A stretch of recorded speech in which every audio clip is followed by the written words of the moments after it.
नमस्कार मित्रों, आज सीधू ने सब में हमारे साथ चंडीगढ़ से अजय शुक्ला जी जुड़े हैं। देश के प्रतिष्ठित संपादक रहे और देश की विदेश की सबसे ज्यादा इतिहास की जानकारी रखने वाले अजय शुक्ला जी, आपका स्वागत है। जी नमस्कार। Rahul Gandhi as a leader of opposition दक्षिण अमेरिका के 4 देशों की यात्रा पर क्या गए कि भारतीय जनता पार्टी में सन्निपात का माहौल बन गया, छटपटाहट हो रही है और पहले खबरें फैलाना शुरू कर दिए, झूठी खबरें कि कोलंबिया के राष्ट्रपति ने उनसे मिलने से इनकार कर दिया। हालांकि जब उनकी तस्वीरें आई उनके साथ तो ये झूठ पकड़ा गया। अब हमारे महाशय रविशंकर प्रसाद आज प्रेस कॉन्फ्रेंस ले रहे हैं, कह रहे हैं कि राहुल गांधी दशहरा की शुभकामना देने से चूक गए। बेचारे को ये मालूम नहीं है, रविशंकर प्रसाद को, राहुल गांधी ने, उसको मालूम ना होगा शायद विजयादशमी और दशहरा वो अलग होगा उनकी दृष्टि से शायद। ये उन्होंने, और उसमें लिखा भी है, मुझे पढ़ने की इच्छा हो रही है अजय जी। सभी देशवासियों को विजयादशमी की हार्दिक शुभकामनाएं। कल विजयादशमी थी और ये कल उन्होंने ट्वीट किया था, एक्स पर लिखा था। साथ में उन्होंने लिखा है, अन्याय और अत्याचार पर न्याय और सत्य की विजय का ये पर्व अहंकार का नाश कर सभी के जीवन में सद्भाव और करुणा लाए। अब बेचारे भारतीय जनता पार्टी के नेता वो झूठ बोलने से बाज नहीं आते। उन्होंने ये भी झूठ बता दिए, क्या क्या कह सकते हैं। विदेश में जाके राहुल गांधी देश के विरोध में बातें करते हैं। अरे नरेंद्र मोदी को भूल गए क्या? चाइना में गए, कोरिया में गए, अमेरिका में गए, विदेशों में गए और उन्होंने हमेशा इस देश की सरकार, कांग्रेस की सरकारों को उन्होंने गाली गलौज करना शुरू कर दिया था। क्या उस समय भारत की अप्रतिष्ठा नहीं हो रही थी? अब उन्होंने जो बातें कही हैं वो बातें मेरे ख्याल से इनको चुभने वाली है, क्योंकि आरएसएस और बीजेपी के परिवार को उन्होंने कायरों का परिवार कहा। सावरकर के बारे में भी मुस्लिम विरोधी और कायराना कहा। और विदेश मंत्री जयशंकर की जब बात आई, China is much more powerful than US than us. आपको मालूम होगा कि उन्होंने कहा था कि हमसे बड़ी इकोनॉमी है चाइना की, हम कैसे लड़ सकते हैं उसके साथ।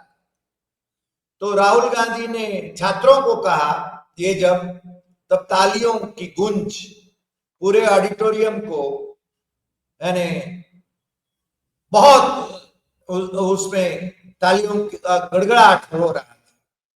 साहब, ये क्यों ऐसे राहुल गांधी के पीछे पड़ गए हैं? राहुल गांधी विदेश जाकर सही बात बताएं, वांगचुक की बात बताएं, लोकतंत्र की बात बताएं, तो और वहां पर जाकर बजाज और हीरो और टीवीएस के प्रोडक्ट्स जो कोलंबिया में मशहूर है उसकी बात करें, तो वो पॉजिटिव खबरें भी भाजपा वालों को रास नहीं आती है। अजय जी, आप क्या कहेंगे राहुल गांधी की ये यात्रा? अजय जी।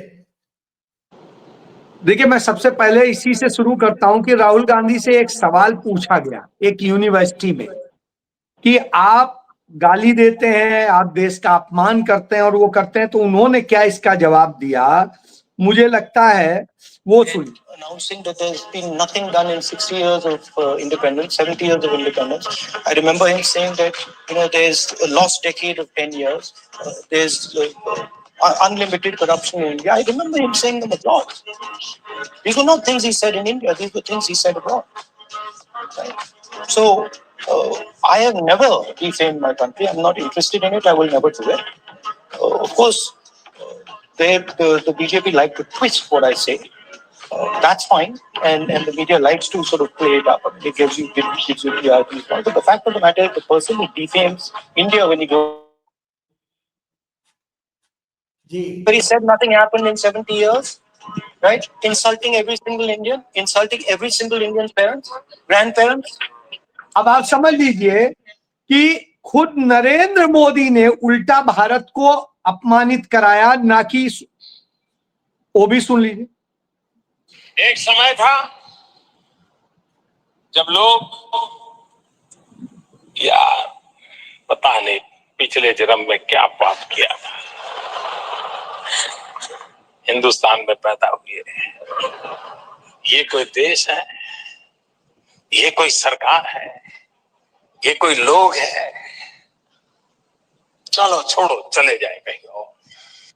प्रशांत किशोर के घर के बगल। तो अब आप ये समझ लीजिए, इस तरह के जो शब्द कहता रहा हो और जिसने इस तरह से भारत को अपमानित कराया हो, बार बार कराया हो, गालियां दी हो, वो आदमी कह रहा है, उनकी पार्टी कह रही, राहुल गांधी ने आज तक एक शब्द बताइए क्या कहा है भारत के खिलाफ, देश को बदनाम करने वाला। एक बात बताइए, जब राहुल गांधी को दुनिया की टॉप यूनिवर्सिटीज लेक्चर के लिए आमंत्रित करती, इसको लेके हार्वर्ड यूनिवर्सिटी के एक प्रोफेसर से सवाल किया गया कि आप आखिर मोदी को क्यों नहीं बुलाते हैं, राहुल गांधी को बुलाते हैं। और आप याद करिए उन प्रोफेसर साहिबा ने क्या कहा था। उन्होंने कहा था राहुल गांधी को का नॉलेज थॉरोली है और वो हर सवाल का जवाब देते हैं। हम एजुकेशनल इंस्टीट्यूट चलाते हैं बच्चों के लिए, स्टूडेंट्स के लिए।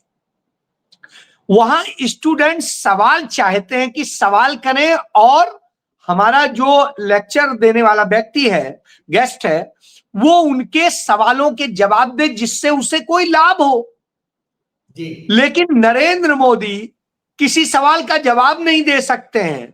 वो टेलीप्रॉम्प्टर से एक रटा रटाया सा ही बस वो भाषण पढ़ देंगे, उससे तो हमारी यूनिवर्सिटी को कोई लाभ नहीं होगा, हमारे स्टूडेंट्स को कोई लाभ नहीं होगा। और जब लाभ नहीं होगा तो फिर हम इतना पैसा खर्च करके क्यों बुलाएंगे किसी को। स्वाभाविक सी बात। राहुल गांधी को Harvard university, Cambridge university, Europe की तमाम टॉप यूनिवर्सिटीज, अमेरिका की और दूसरी, अभी जैसे कल कोलंबिया की यूनिवर्सिटी, यूनिवर्सिटी कोलंबिया जी हाँ, तो मैं यही कह रहा हूं, ये इंजीनियरिंग की यूनिवर्सिटी, आप एक चीज जानिए, ये स्टूडेंट्स जो थे वो इंजीनियरिंग के थे, कोई वो नहीं थे कि आप ये कहेंगे ये कि जिन्हें कह दें आप ये कोई ऐसे ही अहरे गहरे होंगे। तो जब यह स्थिति हो तो अब आप समझ लीजिए, तो यह स्थिति नरेंद्र मोदी ने जब कर रखी है तो आप किस बात की उम्मीद करते हैं। साहब, नरेंद्र मोदी ने इस देश का जितना अपमान किया है सब जगह, वो किसी से जाके सुन लीजिए। की भूमि है, जब भी हम शांति के लिए बात करते हैं क्योंकि बुद्ध की भूमि है। अब बुद्ध की भूमि की जगह बुद्धू की भूमि है। अब आप ये समझिए, इस तरह के जब बयान देते रहे हो, इस तरह की बातें बोलते रहे हो, क्या बोल जाएंगे, थोड़ा सा टेलीप्रॉम्प्टर गड़बड़ करे तो फिर आप ये समझ लीजिए मोदी कुछ भी बोल सकते हैं। तो जब इस तरह की हालत होती है, टेलीप्रॉम्प्टर बंद हो जाता है तो उनका बोलना बंद हो जाता है। मैं यही तो कह रहा हूं। तो तमाम बातें इस तरह की आ जाती हैं कि जो इस तरह से बोल रहा हो, देश को कह रहा हो कि जहां पैदा होने गुनाह किया, तो अपमानित तो आप करा रहे हैं। राहुल गांधी से का 2.5 घंटे का जो इंटरेक्शन है, मैं रिक्वेस्ट करूंगा लोग सर्च करके सुने। देखिए, वहां पर स्पेनिश में सवाल हो रहे थे, उसने कहा, जो वहां प्रोफेसर था जो उनका वो ले रहा था इंटरव्यू, उसने कहा कि क्या ट्रांसलेट करने की जरूरत है? राहुल गांधी ने कहा नहीं, स्पेनिश में समझ सकता हूं, बोल नहीं सकता हूं, उसमें उतना वो नहीं हूं, मैं जवाब दे लूंगा। अब जैसे मई है, मैं रेगुलर हिंदी भारत का व्यक्ति हूं, मैं इंग्लिश समझ लेता हूं, लिख लेता हूं, बोलने में कई मैं उतना परफेक्ट नहीं हूं। स्वाभाविक सी बात है, कई देशों में गया तो वहां बोलने में मुझे कई बार हिचक होती है, कई बार सही भी होता है, दोनों चीजें होती हैं। स्लैंग बदल जाता है।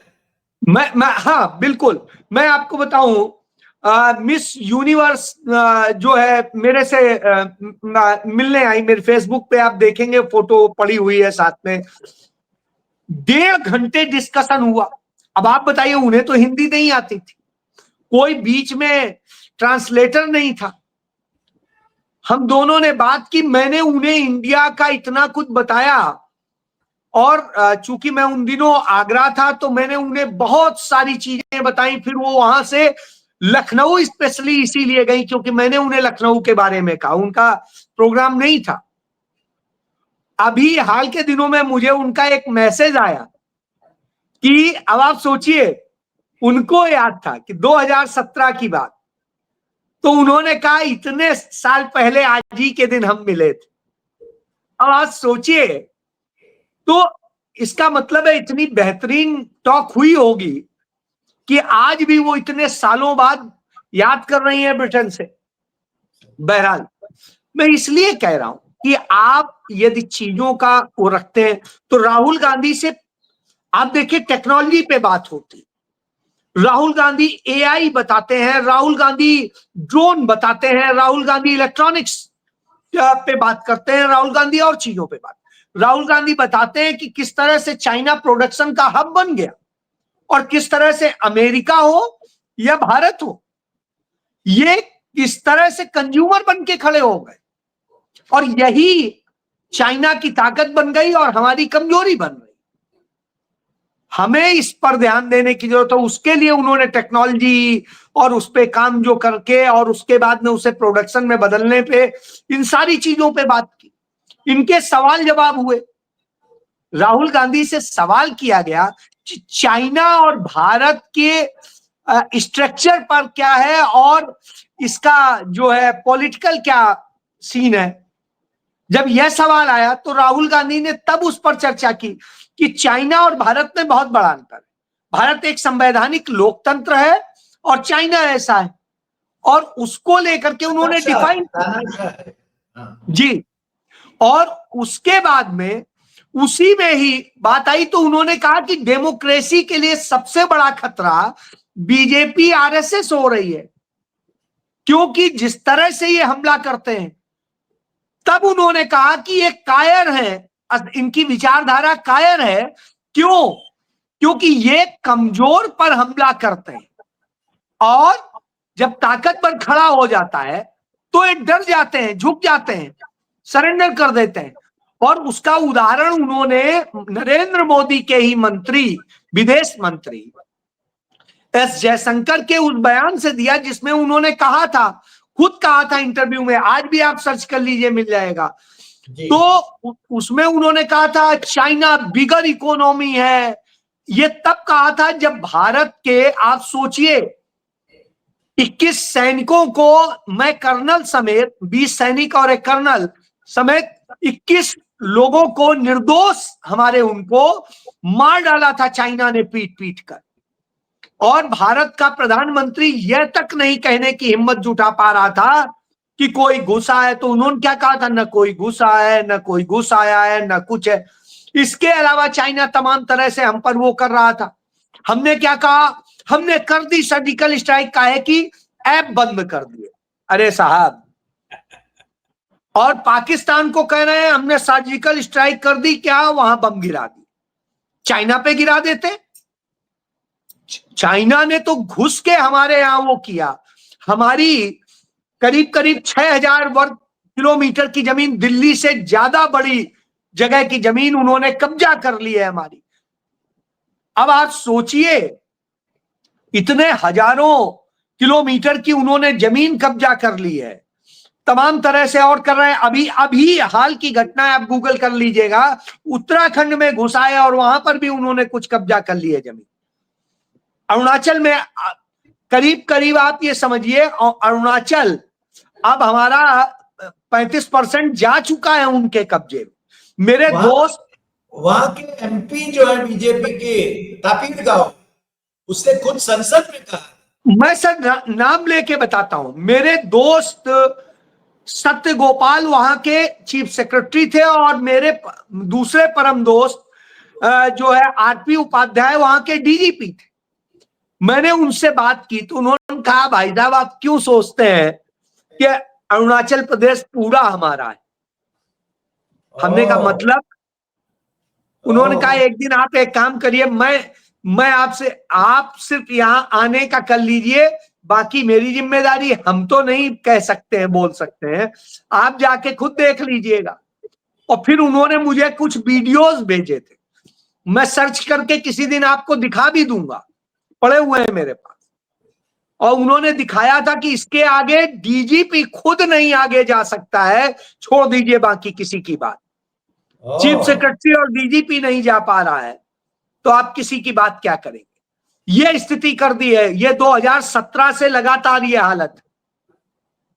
तो अब आप समझ लीजिए, तभी वह रिपोर्ट आई कि 624 गांव बसा लिए हैं वहां पर चाइना ने। 624 गांव मायने रखता है। अब आप इससे आप समझिए। तो इन सारे विषयों पर जब हुआ तब जयशंकर ने कहा बिगर इकोनॉमी है, हम क्या अरे भाई, हरी भाई आप एक बात बताओ, कोई कहे हम बहुत बड़े पैसे वाले हैं, हम बहुत ताकतवर हैं, हमारे घर में घुसे, हमारे यहाँ की लड़कियों से, औरतों से, सबसे रेप करे और ऐश करता हुआ बोले, हम बर्दाश्त करेंगे? चाहे हम कमजोर हो चाहे जो हो, जब तक हमारी सांस रहेगी हम लड़ेंगे, आखिरी सांस तक लड़ेंगे। ये पंडित नेहरू ने यही कहा होता तो 1947 में ही आजाद होते ही हमने युद्ध झेला था। भारत कौन सी इकोनॉमी था, लड़ने की हालत में भी नहीं था। और उस अराजकता के माहौल में भी, उतनी बुरी हालात में भी हमने 1.25 साल लड़ाई लड़ी। सरदार वल्लभ भाई पटेल ने चिट्ठी में लिखा था कि अरे ये बहुत लंबा युद्ध खिंच गया है, अब हमारी बुरी स्थिति हो रही है, ऐसे में इसको हमें रोकना चाहिए, खत्म करना चाहिए। याद करिए, चिट्ठी आप ही के यहाँ अहमदाबाद के नवजीवन प्रकाशन से ही छपी है वो। तो साहब ये है। अब आपको एक चीज बताएं, दूसरा उधर देखिए, उसी के जस्ट बाद में भारत को इतना बड़ा वो नहीं हो गया था, हमारी चाइना से भी युद्ध हुआ, हमने हार नहीं मानी, हम लड़े, जबकि वो उन्होंने हम पर अटैक किया, हमने सरेंडर नहीं किया, आखिरी सांस तक लड़े, हमने अपनी जमीनें बचाई और मेजर शैतान सिंह ने जान दे दी अपने 31 साथियों के साथ, बचा लिया था। आज नरेंद्र मोदी ने वह स्मारक भी तोड़वा के चीन को दे दिया, गिफ्ट कर दिया, मेजर शैतान सिंह वाला। अब आप देखिए, तो बिगर इकोनॉमी के चक्कर में यूं सरेंडर, नेहरू ने तो सरेंडर नहीं किया था, चाइना खुद पीछे हटा था, भारत ने कहीं सरेंडर नहीं किया, कोई समझौता नहीं किया। तो यह स्थिति है। इंदिरा जी ने 2 बार नाथुला और चोला में हमला किया, क्या चाइना से कहा कि आप बिगर इकोनॉमी है या बिगर है? जब इंदिरा जी ने सिक्किम को चाइना और अमेरिका के मुंह में हाथ डाल के छीन के भारत का राज्य बनाया था, क्या उन्होंने ये कहा था? नहीं कहा था। परमाणु जब विस्फोट किया था इंदिरा जी ने, तो ये कहा था अमेरिका को? नहीं कहा था। जब पाकिस्तान की इंदिरा जी ने 2 टुकड़े किए थे और निक्सन ने कहा था कि हम 7वां बेड़ा भेज रहे हैं, इंदिरा गांधी ने क्या कहा था? 7वां नहीं 70वां भेज दो, भारत किसी से नहीं डरता है, किसी का आदेश नहीं मानता है। और उन्होंने बेड़ा भी भेज दिया था, फिर भी इंदिरा गांधी बगैर डरे और सब करके दिखा दी थी। राजीव गांधी ने से यही अरुणाचल प्रदेश तब नेफा होता था, भेज के सेना के सुंदर जी सेनाध्यक्ष थे, भेज के कब्जा कर लिया था और अरुणाचल प्रदेश बना दिया था। पंडित नेहरू ने पुर्तगाल के तानाशाह को चुनौती देते हुए गोवा में ऑपरेशन विजय करके गोवा को छीन के भारत में मिला लिया था। आपके बगल में गुजरात के दमन दीव दादर नगर हवेली को छीन के भारत में मिला लिया था। आप बताइए, एक जगह हुआ है फ्रांस को हमने चुनौती देते हुए जो है पौंचेरी को भारत में मिला लिया। हमने चाइना को चुनौती देते हुए नॉर्थ ईस्ट के तमाम 7 सिस्टर्स को भारत का हिस्सा बना लिया। क्या कहते हैं, इतना डरपोक हो और फिर कहें कि हमें बहादुर कहो साहब। किस बात के लिए बहादुर कहें? तो राहुल गांधी ने 2 बातें कही। एक, आरएसएस बीजेपी की विचारधारा कायरों की विचारधारा है, और आरएसएस बीजेपी को कहा, भारत को नहीं उन्होंने कोई शब्द कहे, भारत के खिलाफ कुछ नहीं कहा। दूसरा, उन्होंने जो कहा कि भारत की डेमोक्रेसी और कॉन्स्टिट्यूशन को खतरा किससे है? बीजेपी आरएसएस से। उन्होंने भारत के लिए तो एक शब्द बोला भी नहीं, और जब नहीं बोला तो इनको मिर्ची क्यों लग रही है साहब? क्योंकि असल में ये भारत का अपमान करते हैं। जो नरेंद्र मोदी का मैंने सुनाया कि भारत में पैदा हुए, क्या पाप किया था जो भारत में पैदा हुए? अब आप बताइए, ऐसे शब्द बोलने वाला व्यक्ति अपमान कर रहा है कि राहुल गांधी कर रहे हैं साहब। सबसे बड़ी बात, राहुल गांधी कंट्री को लेकर तो कुछ कह ही नहीं रहे। कंट्री को तो वो अच्छा बता रहे हैं कि हमारा देश इतना अच्छा है। राहुल गांधी ने बताया जहां 17 भाषाएं, ये इतने धर्म, इतने वो तमाम संस्कृति, अहिंसा की बात कही, आध्यात्मिक भावना की बात कही। बिल्कुल। उन्होंने तो भारत की इतनी प्रशंसा की, उस प्रशंसा को मुझे लगता है किसी को भी याद करना चाहिए। तो इससे बड़ी और optimistic, I am optimistic about, ये भी कहा। बिल्कुल, मैं तो कह तो रहा हूं, यही चीज है, ये है सच। जी सर। और दूसरी बात, जैसे उन्होंने बजाज, हीरो और टीवीएस उसके बाइक के बारे में जो पल्सर, कहा, सुनिए, देखिए कितना बेहतरीन।